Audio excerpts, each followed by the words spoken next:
السلام علیکم ناظرین، آپ دیکھ رہے ہیں اقرا ٹی وی، میں ہوں رضا عباس۔ ہیڈ لائنز میں شامل کریں گے آج کی تازہ خبریں۔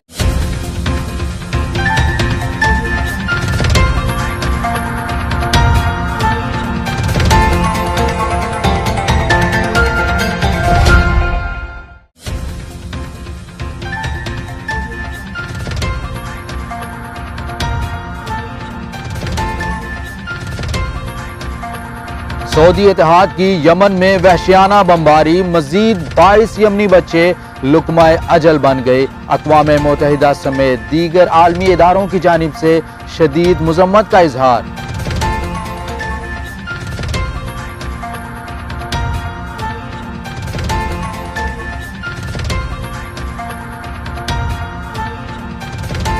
متنازع امریکی سینیٹر جان میکین 81 برس کی عمر میں انتقال کر گئے۔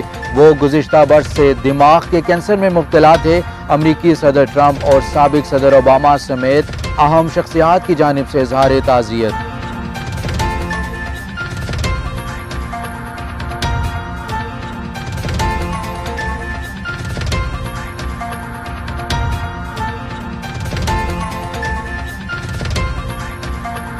امریکہ کے لیے بری خبر، روس اور ایران نے جوہری پلانٹ کی تعمیر کے لیے مذاکرات شروع کر دیے۔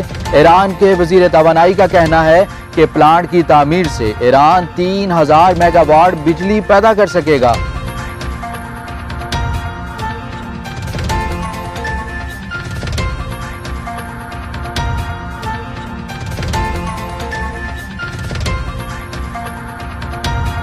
ایک اور سمندری طوفان امریکی ریاست ہوائی سے ٹکرانے کو تیار۔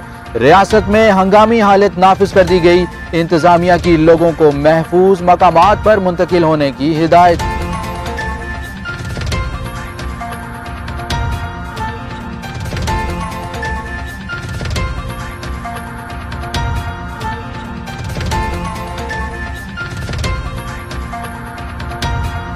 چین کے شہر ہربن کے ہوٹل میں ہولناک آتش زدگی کے نتیجے میں 18 افراد جاں بحق جبکہ متعدد زخمی ہو گئے۔ زخمی ہونے والے افراد کو اسپتال منتقل کیا جا رہا ہے۔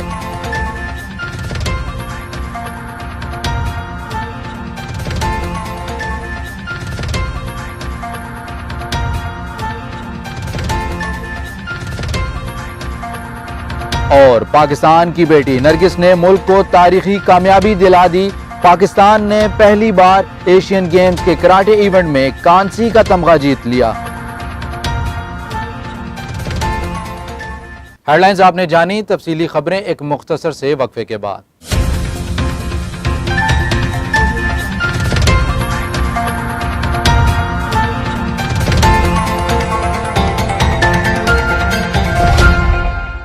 امریکہ کے لیے بری خبر، روس اور ایران نے جوہری پلانٹ کی تعمیر کے لیے مذاکرات شروع کر دیے۔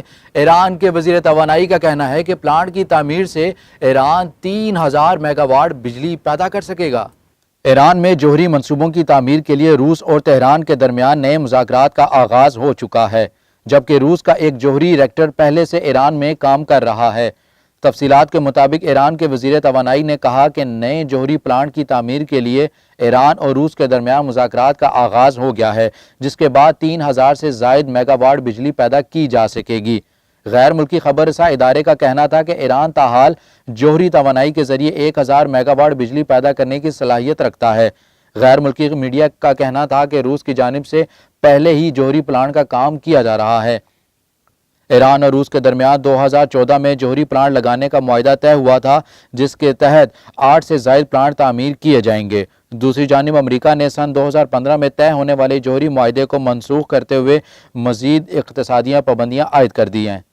ایک اور سمندری طوفان امریکی ریاست ہوائی سے ٹکرانے کو تیار۔ ریاست میں ہنگامی حالت نافذ کر دی گئی۔ انتظامیہ کی لوگوں کو محفوظ مقامات پر منتقل کرنے کی ہدایت۔ امریکی ریاست ہوائی میں طوفان کے خطرے کے پیش نظر ہنگامی حالت کا اعلان کر دیا گیا ہے اور شہریوں کو 2 ہفتے کا راشن پانی جمع کرنے کی بھی ہدایت کی ہے۔ تفصیلات کے مطابق امریکی ریاست ہوائی میں طوفان کا خطرہ ہے، جس کے باعث صدر ٹرمپ نے قومی ہنگامی حالت کا اعلان کیا اور انتظامیہ کی جانب سے شہریوں کو 2 ہفتے کا راشن پانی جمع کرنے کی ہدایت بھی جاری کی ہے۔ امریکی میڈیا کے مطابق ریاست ہوائی میں آج اور کل سرکاری دفاتر بھی بند رہیں گے۔ حکام کا کہنا ہے کہ طوفان کیٹیگری 3 کا ہے، تاہم اب بھی بڑے طوفان کا خدشہ ہے۔ طوفان ہونولولو کے جنوب میں 260 میل دور ہے۔ ہوائی میں 30 سینٹی میٹر بارش ہو چکی ہے۔ طوفان کا انتباہ ہوائی کاؤنٹی کے لیے ہے۔ امریکی محکمہ موسمیات کے مطابق سمندری طوفان لین اس وقت انتہائی طاقتور طوفانوں کی کیٹیگری 5 میں پہنچ گیا ہے، جبکہ اس کے ساتھ ساتھ چلنے والی ہواؤں کی رفتار 300 کلومیٹر فی گھنٹہ سے زائد ہے۔ امریکی حکام نے ہوائی کے علاقے کے لوگوں کو خبردار کیا ہے کہ سمندری طوفان کے ٹکرانے سے قبل ہر ممکن احتیاطی تدابیر اختیار کر لیں، کیونکہ یہ شدید نقصان کا باعث بن سکتا ہے۔ چین کے شہر ہربن کے ہوٹل میں ہولناک آتش زدگی کے نتیجے میں 18 افراد جاں بحق جبکہ متعدد زخمی ہو گئے۔ زخمی ہونے والے افراد کو اسپتال منتقل کیا جا رہا ہے۔ چینی میڈیا کے مطابق چین کے شہر ہربن میں سن آئی لینڈ ریزروڈ ایریا میں واقع ہوٹل میں آگ لگنے کے نتیجے میں 18 افراد جان کی بازی ہار گئے۔ ریسکیو حکام کا کہنا ہے کہ آتش زدگی کے واقعے میں زخمی ہونے والے افراد کو اسپتال منتقل کر دیا گیا ہے، جہاں انہیں طبی امدادی دی جا رہی ہے۔